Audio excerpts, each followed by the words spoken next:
dan bahagia, Ibu dan Bapak Guru. Halo, selamat datang pada modul kurikulum operasional sekolah.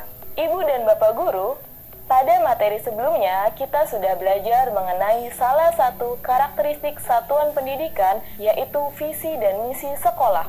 Pada materi kali ini, kita akan belajar lebih banyak mengenai beberapa variabel yang mendukung terciptanya lingkungan belajar sekolah yang nyaman.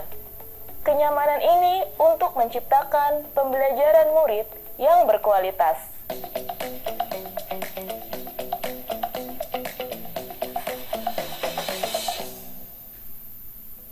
Bu Polin, apa kabar? Halo Pak, baru selesai kelas Pak. Bagaimana tadi kelasnya?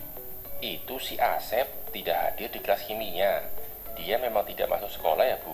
Loh, sebelumnya dia hadir di kelas ekonomi loh Pak. Kalau begitu, nanti saya skor saja ya Bu, biar jera dan tidak mengulangi. Maaf Pak, apakah tidak sebaiknya kita coba tanyakan dulu ke muridnya, supaya kita tahu alasannya, kenapa ia tidak hadir di kelas kimia. Kenapa langsung diskors? Biasanya kan juga langsung diskors Bu. Tapi kok saya jadi khawatir itu tidak akan membuat jera ya Pak. Mungkin saja Asep punya permasalahan yang perlu kita bantu. Untuk menumbuhkan tanggung jawab sesuai dengan visi sekolah, murid kita sangat perlu dibantu Pak. Oh begitu Bu, saya jadi ingat lagi nilai menghormati dan tanggung jawab milik sekolah kita. Tetapi kan menumbuhkan tanggung jawab bisa melalui efek jera Bu. Kalau ia menyesal, ia tidak akan mengulanginya lagi. Menurut saya belum tentu Pak. Bisa saja loh, murid setelah dihukum akan mengulangi kesalahannya, bahkan lebih lihai. Bagaimana kalau kita ubah sistem hukuman ini? Daripada kita menghukum murid, mari kita tumbuhkan motivasi dan tanggung jawabnya melalui lingkungan belajar yang positif. Kadang-kadang saya jadi pesimis Bu. Tapi jadi ingat ada murid yang malah lebih lihai dalam berbuat kesalahan. Nah, murid malah bisa menjadi lebih lihai ya. Kalau kita lihat lagi, memang banyak guru yang melakukan skorsing, tetapi pelanggaran tidak menurun. Dengan hukuman, tidak menjamin murid memiliki kesadaran diri dan bertanggung jawab terhadap kegiatan belajar. Iya nih, jadi bagaimana Bu? Kadang-kadang, saya juga berpikir pesimis seperti Pak Yori. Tetapi saya merenung lagi, apakah hukuman yang keras itu efektif? Saya mengubah pandangan saya dan mencoba menciptakan lingkungan belajar menyenangkan. Saya meyakinkan diri bahwa pada dasarnya murid itu berniat baik, hanya terkadang mereka mengalami kendala atau permasalahan. Peran kita adalah membantu mereka mengatasi kendala dan permasalahan tersebut. Begitu ya Bu. Perlakuan dan persepsi kita terhadap murid penting ya. Seperti ini dulu yang harus saya ubah untuk membantu menciptakan lingkungan belajar yang nyaman. Kira-kira apa lagi ya Bu faktor yang mempengaruhi? Kalau dari pengalaman saya, keterlibatan semua pihak itu penting, Pak. Dalam artian, kita mengikut sertakan semua warga sekolah dalam setiap kegiatan. Lalu, ada faktor budaya sekolah yang perlu kita perhatikan dalam membangun lingkungan yang nyaman. Budaya sekolah bagaimana maksudnya Bu? Budaya sekolah itu merupakan pola asumsi-asumsi dasar, nilai, norma, dan keyakinan yang dipegang bersama oleh seluruh warga sekolah. Jadi, seperti tadi bertanggung jawab dan saling menghormati. Itu adalah nilai dari budaya sekolah kita, Pak. Kapan kita menentukan budaya sekolah ini, Bu? Apa budaya sekolah ini ada kaitannya dengan lingkungan belajar yang nyaman? Untuk menentukan budaya sekolah, perwakilan seluruh warga sekolah berkumpul untuk berdiskusi. Pemikiran atau asumsi dasar warga sekolah akan dikumpulkan dan dianalisis. Kemudian, ada nilai dan norma yang kita yakini bersama.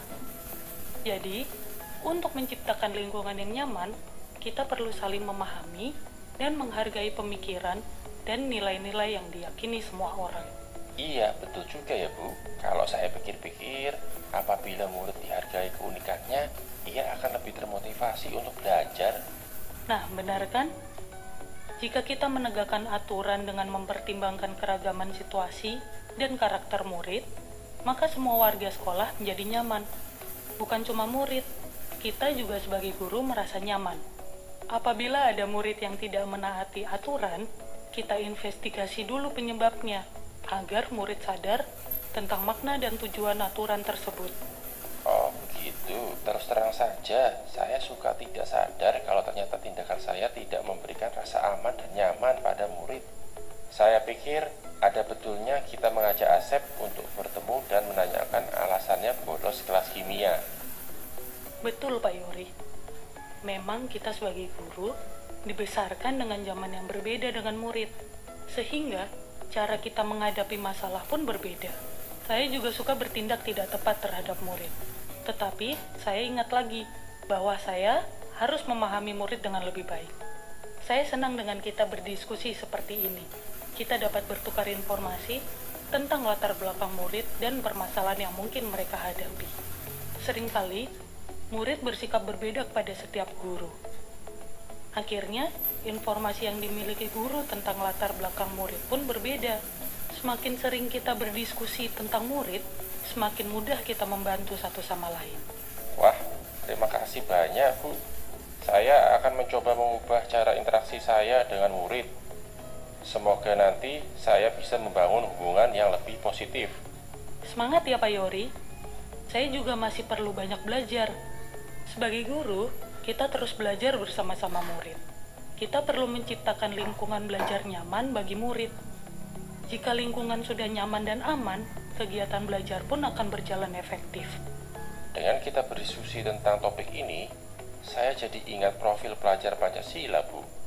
Bagaimana maksudnya, Pak? Di dalam pelajar profil Pancasila, kan ada 6 dimensi, Bu.